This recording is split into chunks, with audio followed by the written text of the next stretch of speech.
do what we need to do. Let's do it. Mr. David Diorazzi. Yes, there you go.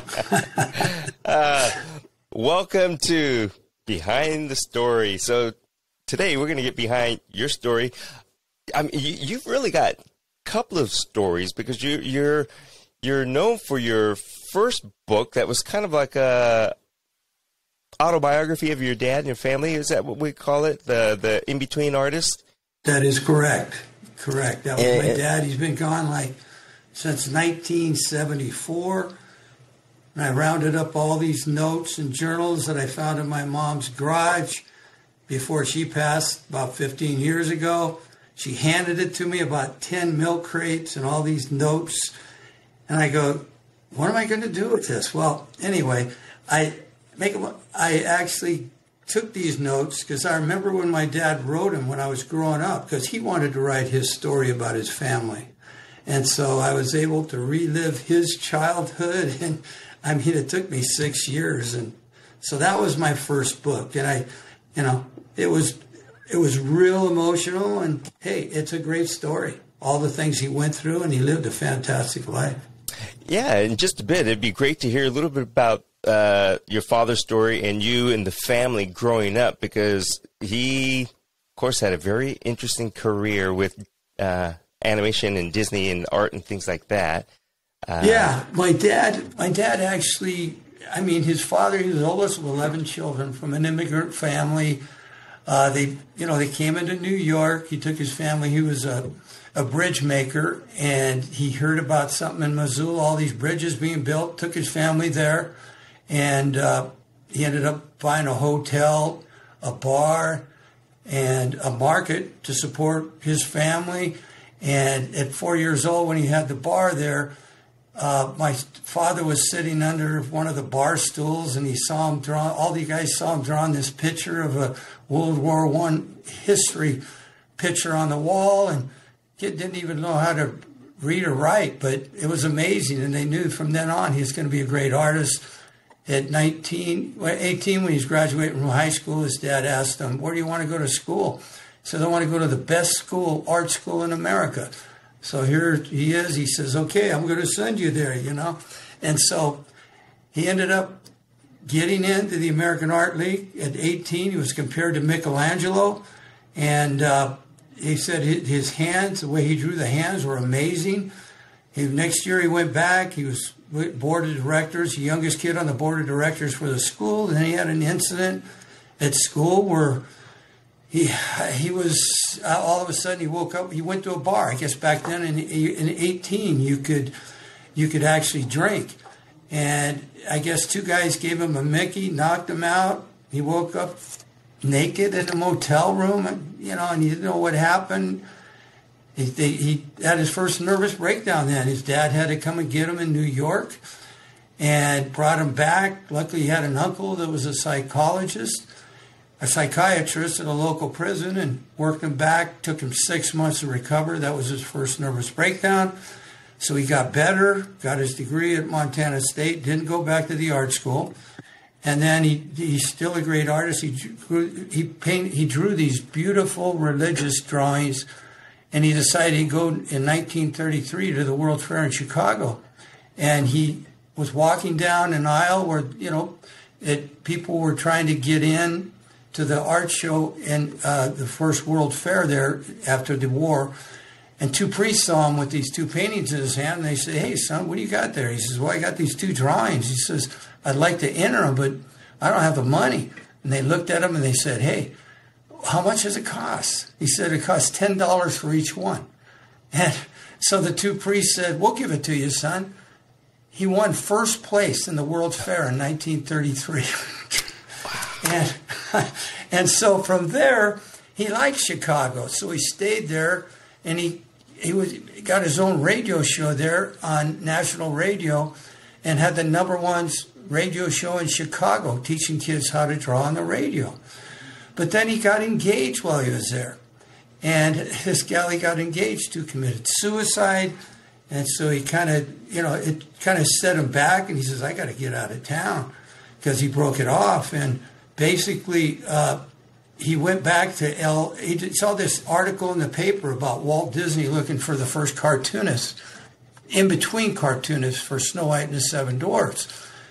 And so he says, hey, I could do that. So he took a train to Hollywood. He gets there. There's 1,000 people that he's tried to interview for the in-between artist for the movie Snow White and the Seven Dwarfs. Well, anyway, my dad went through a lot, and he ended up getting picked. And he ended up creating the character Dopey for Disney, for Snow White and the Seven Dwarfs.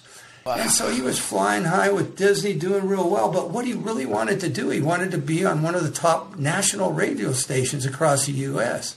And 3 blocks away from Disney, just one day, he started walking down there every day, and he tried to see the program manager. And the program manager, he couldn't get to him with the girl at the front desk.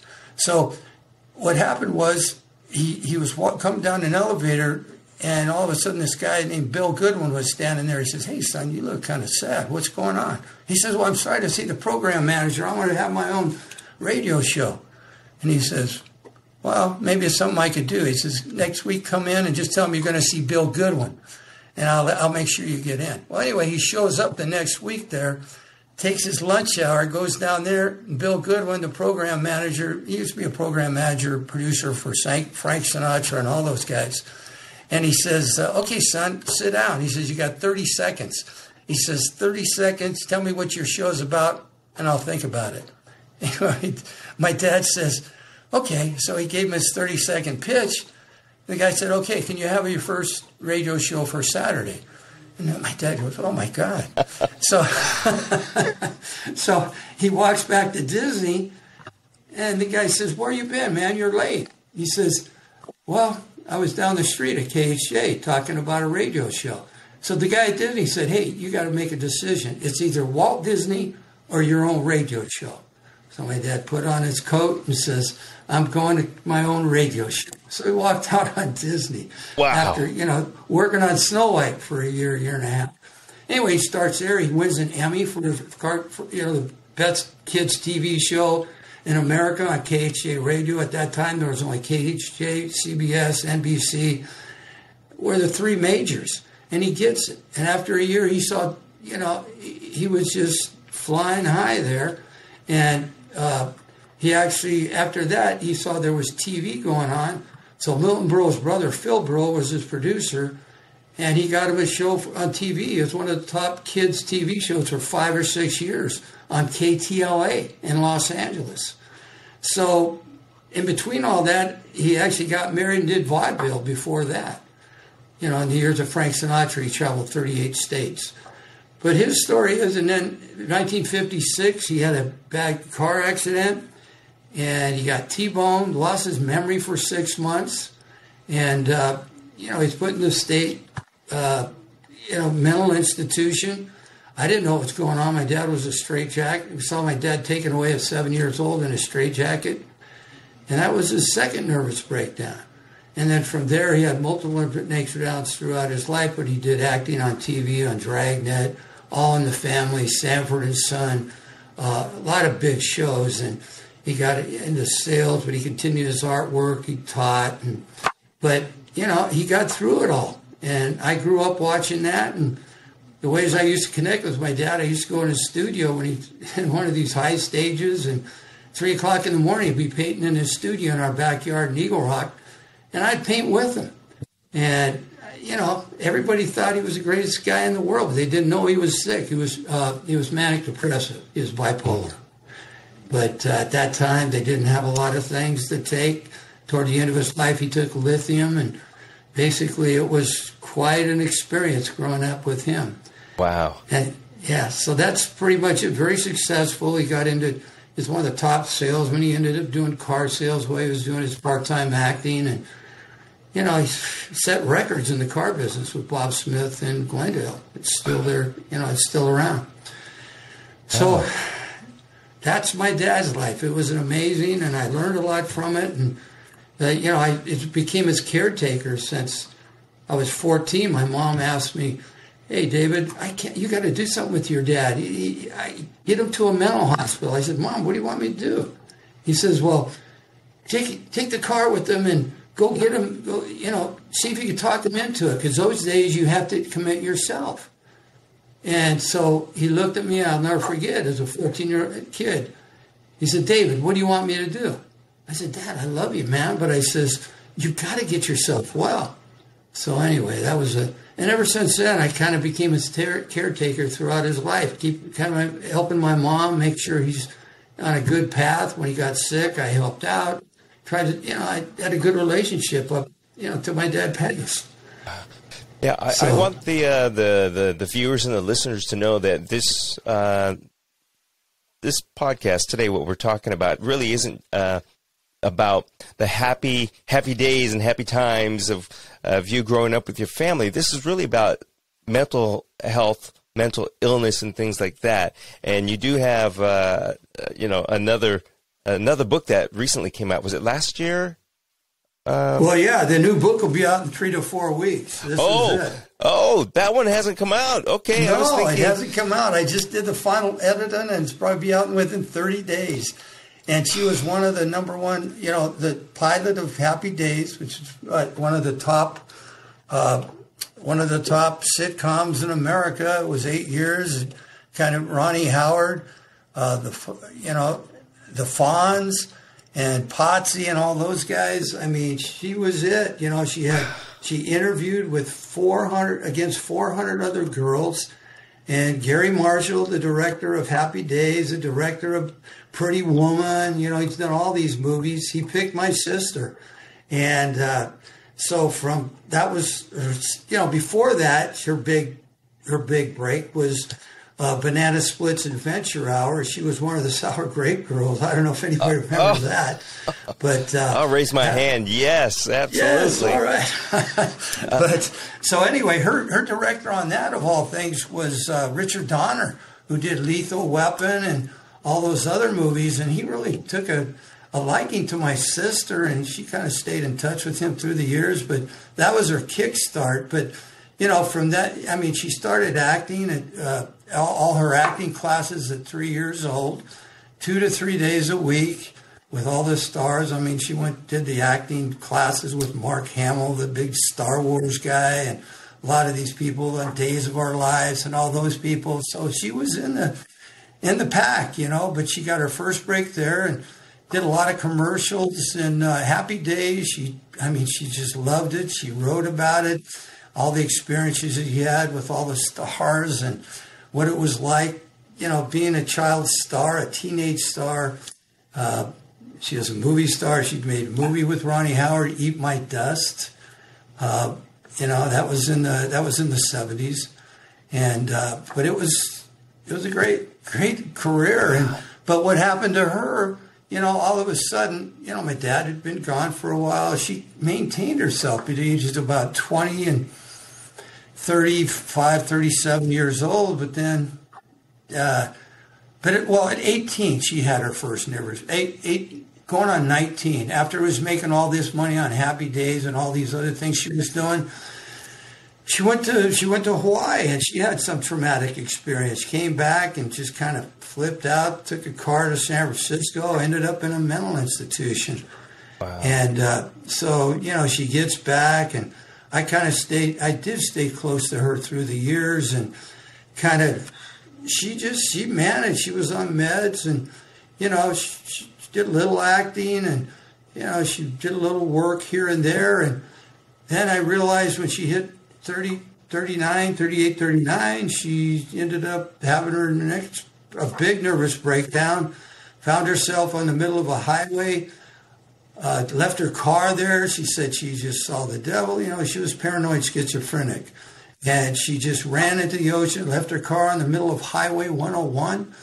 And, they actually analyzed her, and they said that, yeah, she's actually, they diagnosed her as needing help. And she spent the last 10, 11 years in a halfway home. But, she lived a good life. She was happy. I tried to maintain that happiness. I saw her every couple of weeks in the hospital and motivated her. I talked to her on the phone. She wrote me letters every week.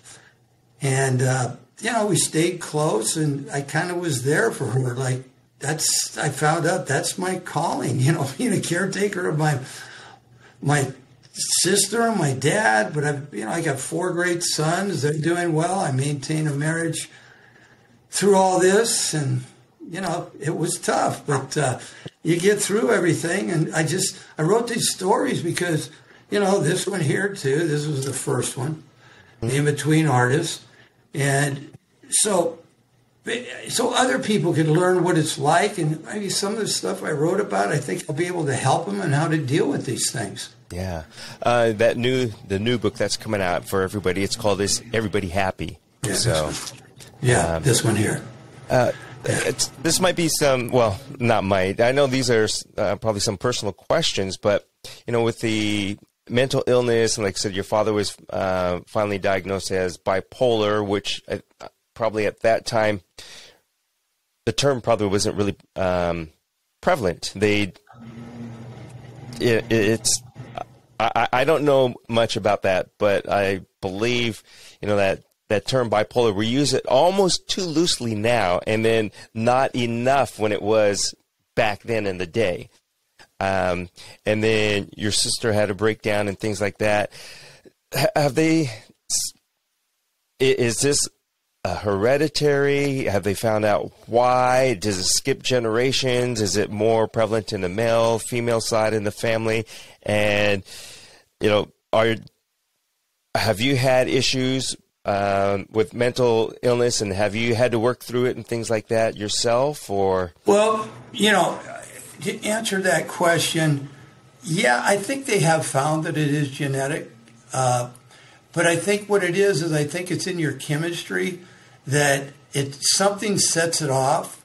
It could either be drugs or it could be some traumatic experience. I mean, it's like when I went to a therapist years ago, she told me, I told her this situation, and she says, maybe you're borderline, because what I do is I vent it. Go ahead.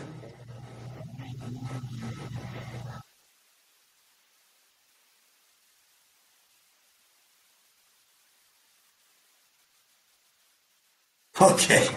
Yeah.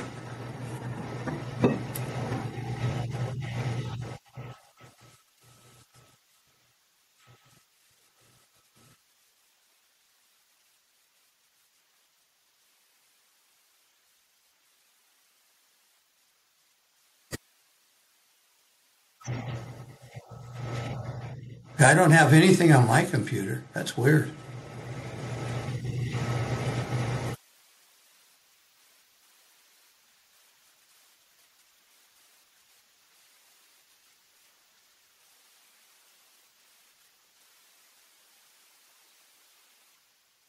Okay.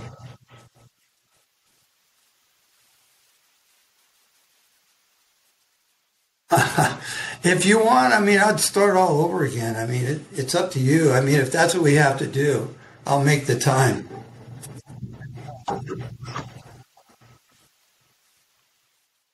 Never happened, huh? What does it say? Echo cancellation. What's that?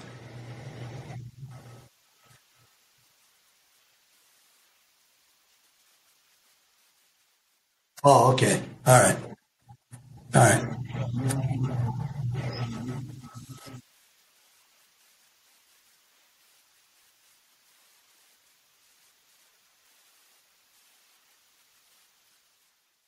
No, it's okay.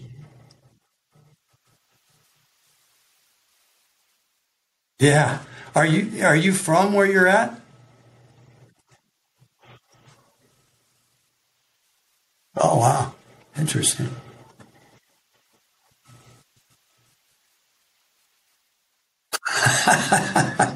Yeah, exactly. Yeah.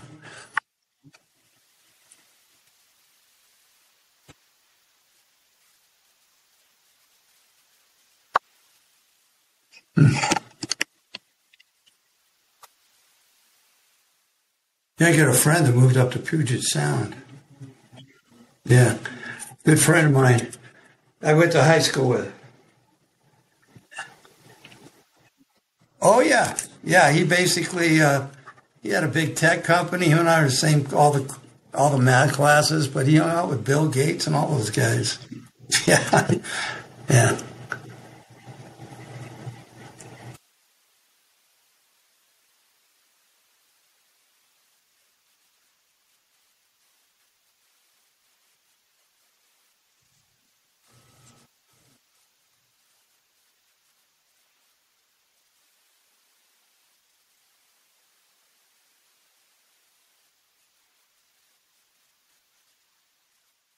Okay, very good. Thanks.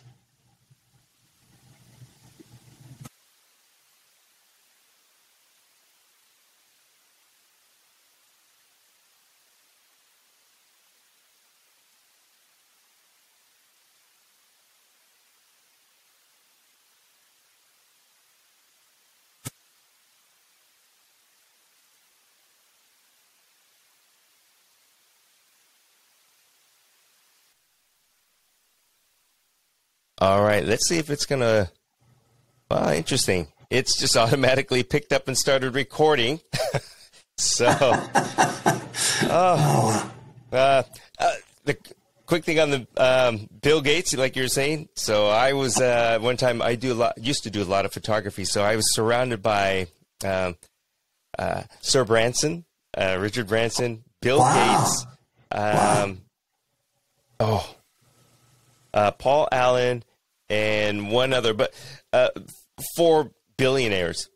And yeah, I remember his name is John Cosley. I don't know.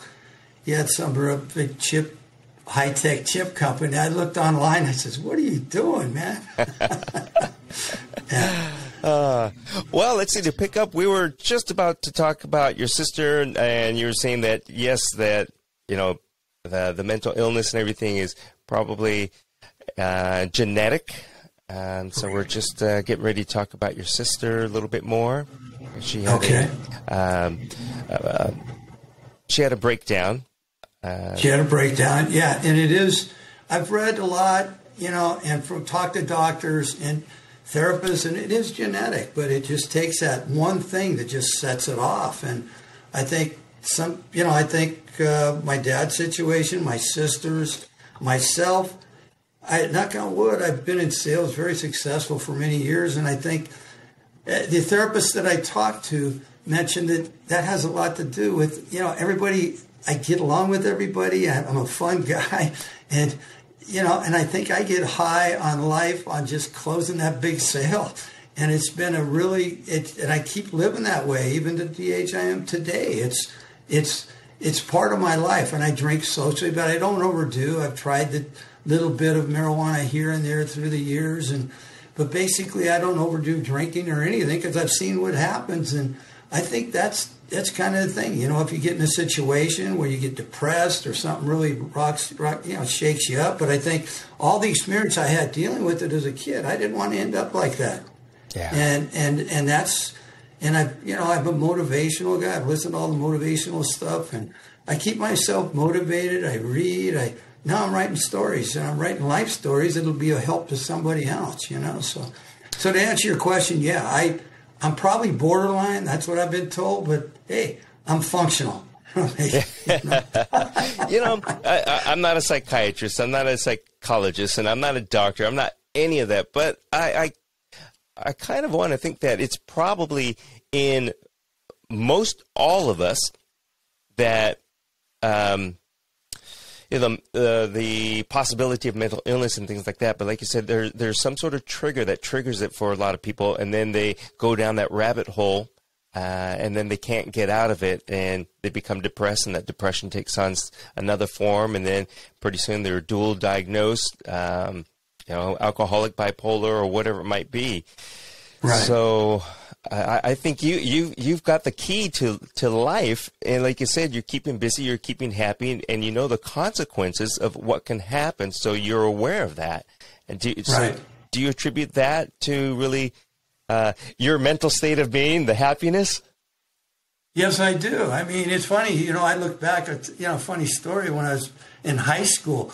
Nobody knew what was going on in my family at home with my dad, and they just loved my dad. And he was, in his high cycle, he was always, everybody wanted to be with him. He made everybody laugh. But when he was depressed, he had to go lock himself up in a bedroom for 12 hours and sleep. And I didn't know what was going on with my dad. But then when you start getting on the high cycles, all of a sudden he wouldn't get, I was reading an article the other day, they don't sleep. And so I used to get up with him at 3 o'clock in the morning and do painting with him and stuff. It was, he did painting, I painted, and I got to know my dad. But yeah, I think I just live life based upon what I learned. And that's why, everybody I mentioned to that I learned from all this, I guess there was some good about having some mentally ill people in my family because, you know, who knows? I remember in the 9th grade, a guy offered me drugs and stuff, and I'll never forget that. It was Reds back then. And I said, it was in a physics class, and I said, no, man, I don't want that. And so I found out, I mean, 7th and 8th grade, I was kind of drifty. My dad was sick, and I was a bad kid in elementary school. But the 9th grade, I found football and sports. I was voted the most inspirational player on my football team as a senior. I mean, like I said, nobody knew what was going on backstage. Yeah. You know, it's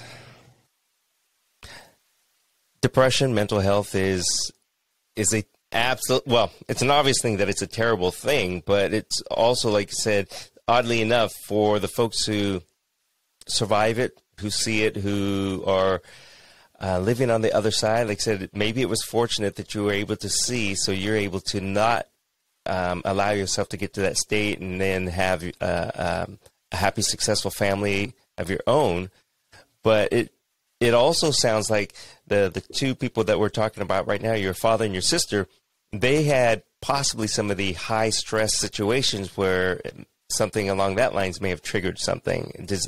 Has that ever crossed your path of thinking, I've had a relaxed life and my dad was just really working hard and I'm not going to work hard like that? That's a great question. Because in the book that my dad wrote, I wrote about my dad, he writes in there when he was in this mental state, what it was like and the pressure that he had to try to get everything done, that he didn't know how much time he was going to have. And I think, as I get older, I look at and, I'm writing these 2 books. My next book will be about my success and, everything that went on in my life. And it's and then my sister, she wrote in her, the book, Is Everybody Happy? She wrote that she didn't have a life of her own. She was going to school on the set. She couldn't get together with the other girls, the other guys. She was voted homecoming queen of her high school. And she was all upset, because everybody was jealous of her. She said they threw eggs at her house. And that's things like that. But, you there? I'm still here. Okay, I lost your picture, but I could hear you. I can see your smiling face. Okay. So I'm smiling too. So. All right, cool. I may have to change the service if this is what it keeps on doing. Yeah. So and so what I'm saying is there were a lot of pressures, and I think you hit it on the nail. I mean, my dad. My God, he didn't stop. I mean, even when he was working after his TV career, when he was famous out there, he actually was selling things. He was selling, specialty items. He was teaching art school, and I find myself doing that a lot. I mean, I get out there and I got my real estate license. I'm a consultant in sales, so I do all this, but I know how to have a good time, but I don't have to do the things that I shouldn't be doing. Because I know there could be consequences, just like you said. Right. I got your picture back. Oh, okay, good.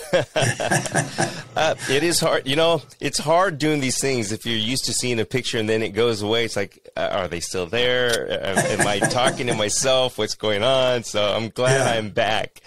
Yeah, definitely. With all of this, the conversation that we're having on your family members, but more in general, the mental health, mental illness,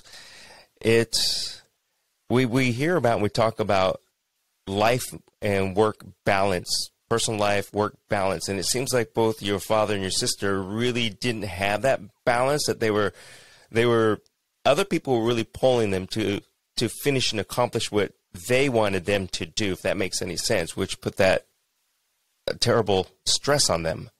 That's a good point, and I think it affected me. I mean, I have 4 great sons, beautiful sons. They're all successful. But my first marriage lasted 19 years. And the pressure of those 19 years, I'm not making excuses, but it got to the point where I needed to do what I had to do. And so basically I could have, anyway, you could stay where you're at or you can move on. And I moved on, and everything's worked out. I mean, there's a statement I heard that Dennis Waitley said, one of the old motivational speakers of all time. He says, if you do okay at what you're going to do, you're always going to do okay with what you're going to do. But you can't be distracted. I mean, if you get distracted too much, it takes its tolls. It does. And it does stop you from being where you want to go. Yeah. And, to me, this could possibly fall into that mental health, mental illness part is stress. And yes. I always say stress is a silent killer because nobody else sees it. A lot of people can mask and cover all of these problems really well, I think, but on their own at midnight or whatever, and nobody else is around, oftentimes that's when I think people crash and they break down because they've been holding it together the entire day. I haven't experienced anything myself personally, but I have some friends that had gone through certain things, and I see them during the day, and they're, hey, happy. But every once in a while, all of a sudden, it's like, where'd Tom go? I don't know. And seriously, people don't see him for a couple of days, or you hear from him, oh, yeah, I kind of, I went to sleep, and I decided to stay in a while. So that's so true. That's so true. Yeah.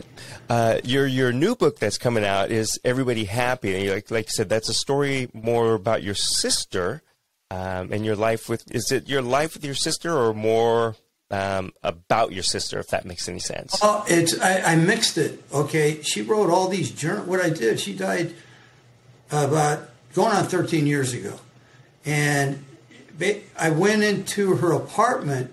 And I found all these scrapbooks of all this happy days stuff, of all her, from 3 years old on up. And the photos are in the book. And she wrote about it. She loved to write. She wrote diaries. And so I picked up there. And just like in my dad's story, I learned about her probably more than I knew her when she was my sister.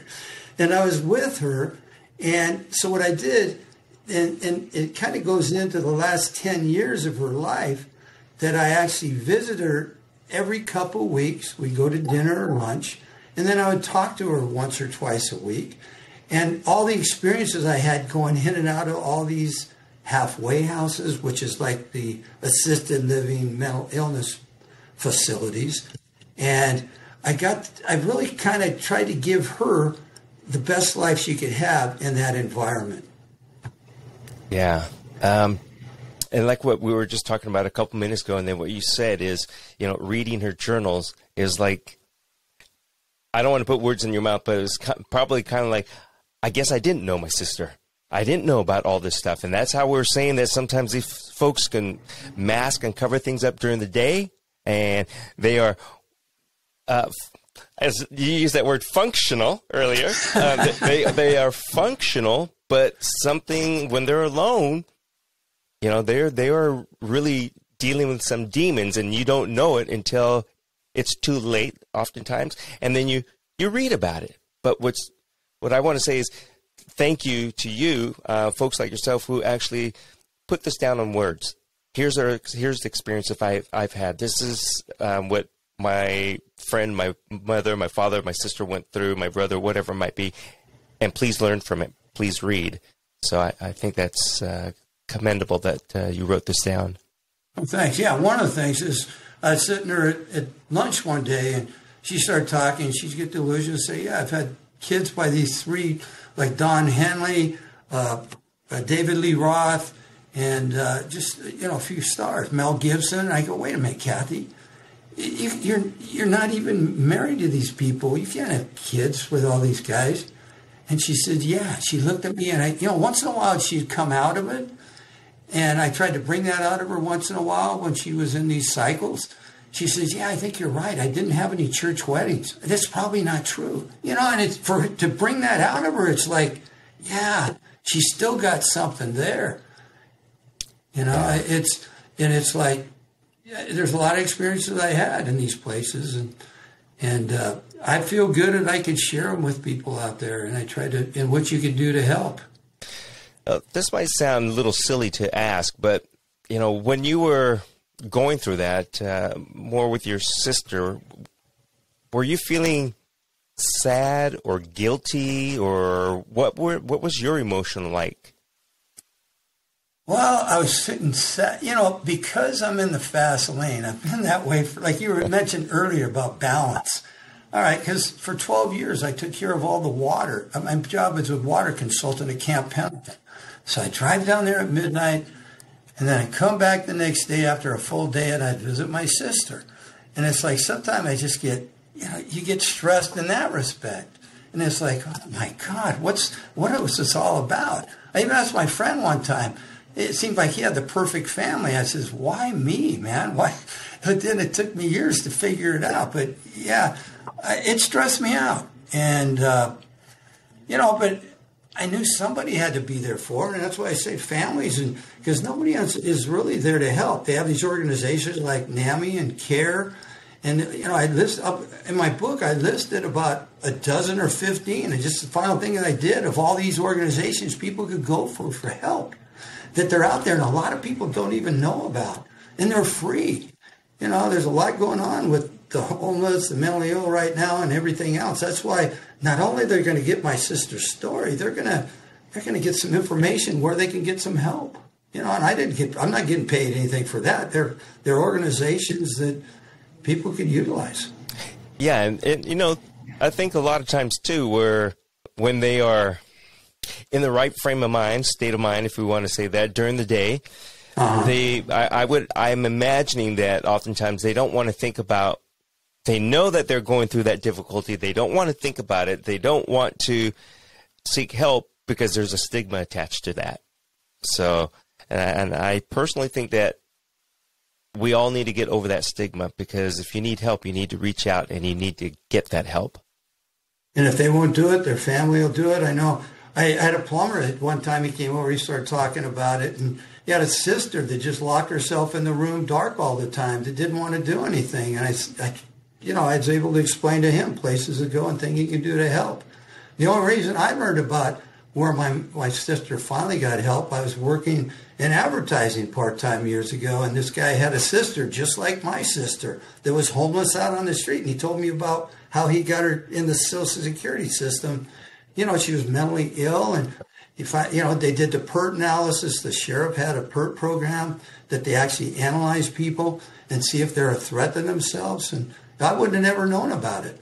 So it's who you know and talk to and get to know what's out there. It's just a fluke that happened. That was meant to be. Otherwise, I would have never known about it. Yeah, there are signals out there, so pay attention.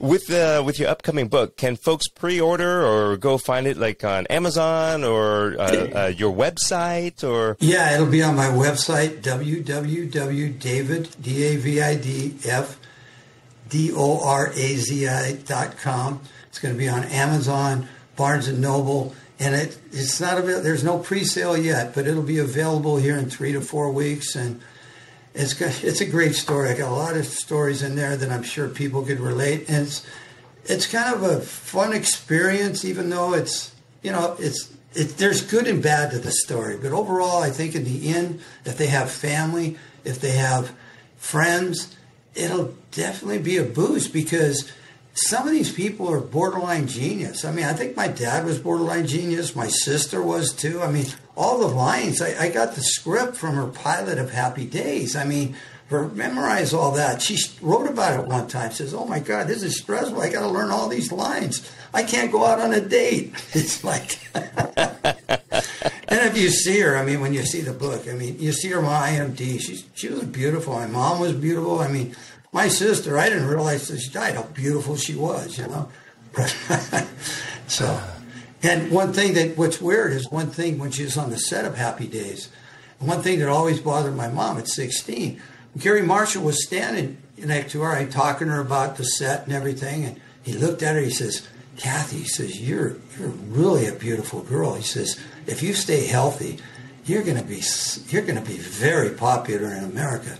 And that just blew my mom's mind. She kept talking about this the day she died. She says, what did he mean? I said, hey, Mom, look what happened. Maybe he saw something. I don't know. Yeah. And then look where we are. Look where we are. Yeah. No, it's, your attitude is infectious, the happiness and everything. So, that's probably a huge key as far as staying mentally healthy, is making sure that you yourself keep active and have a positive attitude. I mean, these are all simple things, but they're things that we lose sight of. I agree. I mean, Zig Ziglar, the old motivational speaker, used to say, keep yourself physically straight and mentally straight, and it's so true. I mean, an attitude, I've said it, I've seen articles, attitude is everything. It is. I mean, it's like, I'll never forget, I used to tell my mom I'd land this biggest account I ever landed, and she'd go, oh, that's good. What's next? I mean, and then I would lose a big one. And, my old bosses used to say, I said, what do I got to do to make money? I mean, I was making all this big money. Go get some more business. Hey, okay. And you start to think about it. That's right. Yep. Yeah. Don't stop. Keep going. Don't stop. Keep going. Even to this day, I mean, it's happened a few weeks ago. I mean, the president of the company I represent right now, I'm independent. He says, what do you do, Derazi? He says, I can't believe what you do. And it's like, I just do what I love to do. I mean, that's what everybody's got to do. Do what you love to do. And at 30 years old, it took me until I was 30, after I got all my degrees and everything, till I finally figured out that, hey, I got this ability I learned from my dad. I used to hang out with my dad when he was on the high side, low side, as a salesperson, and that's what I really love to do. I mean, I was going to be a dentist. But I think what I ended up doing, I probably make 2 times more of any dentist out there in this world we live in. So, hey, it hadn't been all that bad. It doesn't seem like it. Like I said, you seem very, very well adjusted and happy. Well, thank you. Yeah. So what is it that you actually do aside from working to keep happy and stay happy? What is it that brings happiness to you and that keeps you balanced or grounded? Well, what keeps me balanced, I'm a big baseball fan. I'm a magician at the Magic Castle. I started doing that about 18 years ago. I go with a partner of mine. We do magic together. And I know it's a big club in Hollywood, California, where all the big magicians all over the world. And I hang out there once a week. And that makes me happy. I got 4 grandkids, and I spend time with them once in a while. And like I said, I've been a season ticket holder in baseball. When I couldn't afford it, it was $3,300 a year. And now it's $51,000 a year, but I share those with a couple other people. But Mom said, give that up. But it's like, I love it. I just love sitting watching baseball. I grew up with the era that, that's all we did growing up. We'd go out in the morning till late at night. Kids don't do that anymore. They're on the computer, But that's okay. It's a new world we live in, Yeah, it certainly is a different one. So, but I love to dance. I love to, I go dancing once in a while with the wife. And, I still am able to enjoy life. When I was, years ago, when I was working 2 and 3 jobs, like you mentioned earlier, that's one of the tough things to find the balance, because I always try to do so many things, and it's like, and I really started thinking as I reached the age I am now, try to narrow it down. And I've narrowed it down, and man, it's amazing what happens when you narrow it down. It is. And once you start to focus in on whatever it is that you want to do, I think everything changes. I think it's less stressful because you're not partitioning your brain in so many areas. It's just like, it's, if I had 10 partitions, I wouldn't even know where to start or how to start my day. So staying focused, exactly. I think is huge. Yeah. Wow. This has been fantastic, but again, I don't want to hammer this on to the viewers and listeners, but I'm going to say it one more time. It's really important to read stories, books such as, what you have out, both books, but your newest one coming up is Everybody Happy. Read about it, read other people's experiences, and look for certain signs. And like you said, this book isn't just about the sad times or bad times. It's there's probably some humor and some things out of there that people will enjoy as a a good way to look at maybe their past memories or things like that, the happiness, the good parts. I hope that's a fair way of saying that. Yeah, it is. I mean, it is. I mean, it's good with the bad, but the good outweigh the bad. And it's like humor. My sister, that's why I called the book, Is Everybody Happy? She used to walk in a room and she used to say at a party, is everybody happy? And I gave it that name because my sons, I couldn't figure out the title of the book because I was going to put just something else. And they said, Dad, why don't you call it Is Everybody Happy? She was on Happy Days, and that was her slogan. And she cracked me up, man. Even in her final stages of her life, when I used to go visit her. I mean, no matter what, we'd be sitting, we'd start cracking up about something. It's like, there's nothing like laughing with somebody that's close to you, or laughing. It feels so good. Wow. Well, Mr. David F. Diorazzi, I wish I was in Los Angeles. I wish let's go out and have a cup of coffee or maybe a beer. Yeah, we'll do that. If you're in LA, look me up. Be careful. Go to the Magic Castle together. Be careful. I may be coming down there. Yeah, definitely. You're welcome anytime. I'd love to take you there. Well, like I said, this has been fantastic, and I truly hope that people take the time to find your book and get the book and read it and really learn from it, and hopefully they'll be able to see some similarities in their life and find the right way to make themselves happy forever, like you have done. Exactly, that's my goal. And I think Kathy would have liked everybody to be happy together. I mean, she lived a happy life, even though, ups and downs, but you can still do it. And I really think it won't be sorry.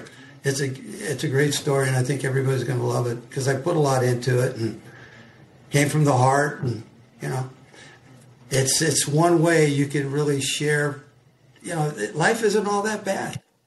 Yeah, and we only have this one life. That's right.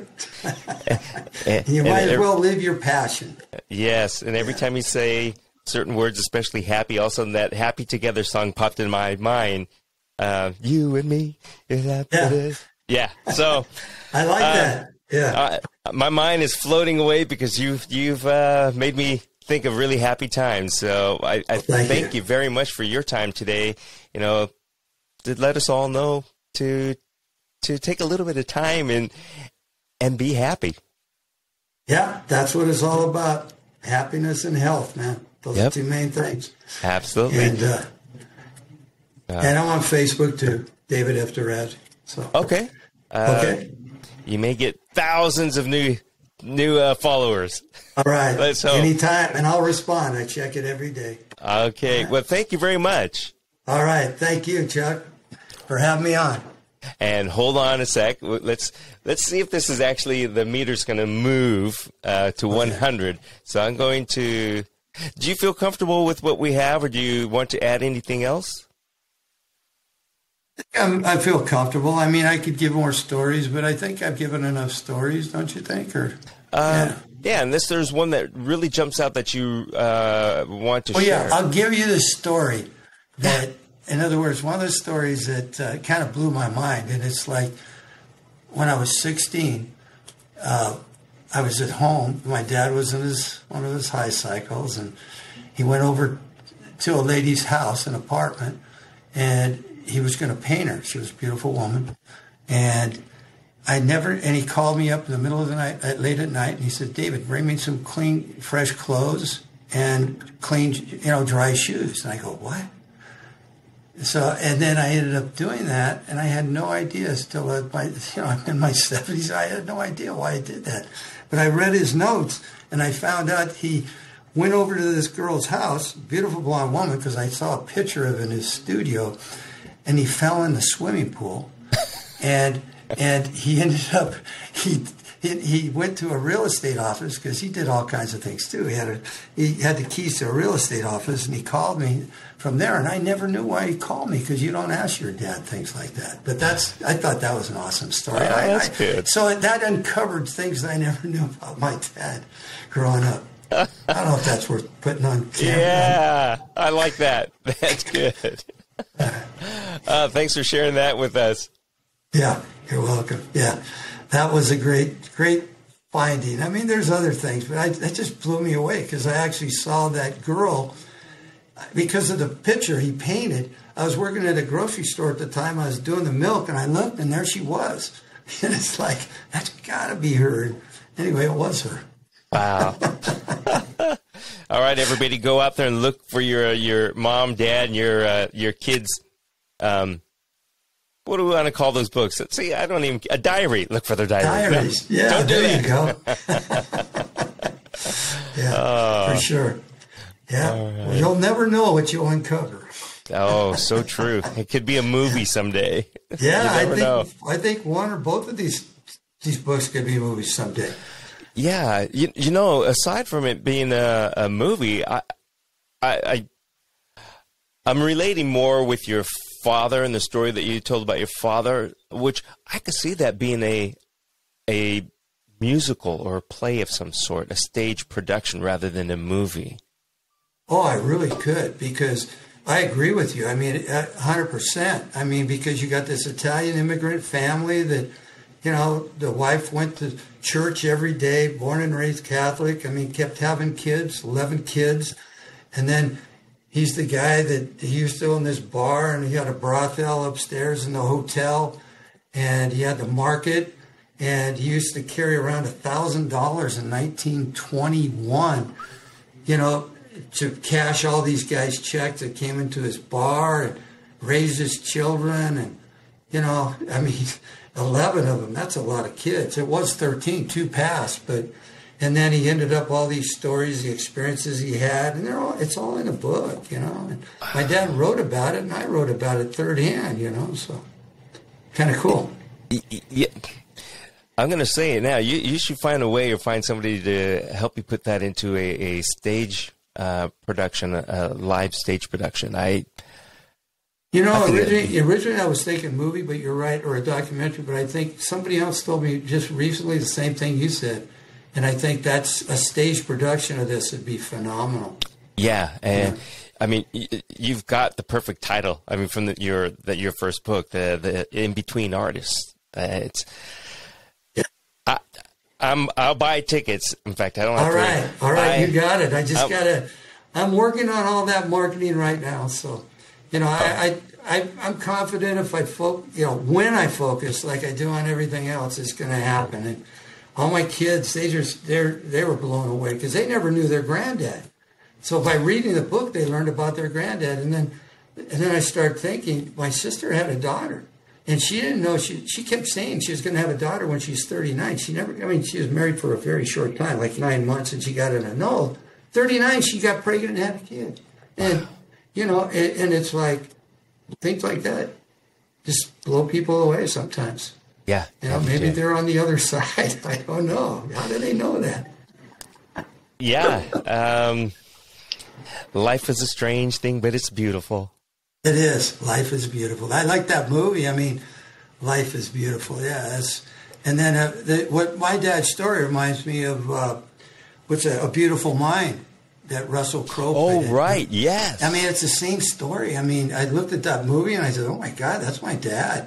You know, he was a professor, but my dad was an artist. But you know, compared to Michelangelo and all that, I mean, it's like he was on that same level, and you know, he was on the same level. And he was on lithium when it came out, but they didn't have lithium in the days before my dad passed. Just towards the end, they had lithium. So, there's another title for your musical. Lithium. See, really? I gotta write that down. Exactly. Because you know who took lithium at the same time? My dad was on the All in the Family set. He got to know Dean Martin, and he saw that Jonathan Winters, and he hung out with him and talked about lithium. You know, and my dad started taking it probably a year before he died, but it worked, but you had to watch your blood levels an awful lot. You know, one of the last nervous breakdowns my dad had was in Italy. I always wanted to go to Rome and see Michelangelo. And he got over there and had his final nervous breakdown. Came back to America, got diagnosed lung cancer, survived the operation, but the blood clot ended his life. So, wow. See, we could go on forever. Yeah, we could. I mean, you're right. To me, that's a great idea for a play, and I'll toss that around. I got to, talk to a few people. I go to the gym, and this guy's he's a script writer, so we'll see. Hey, you're in Hollywood. That's right. Where dreams come true. Where dreams come true, yeah. Right in front of the Hollywood sign. All right, I'm going to hit this stop thing and... All right.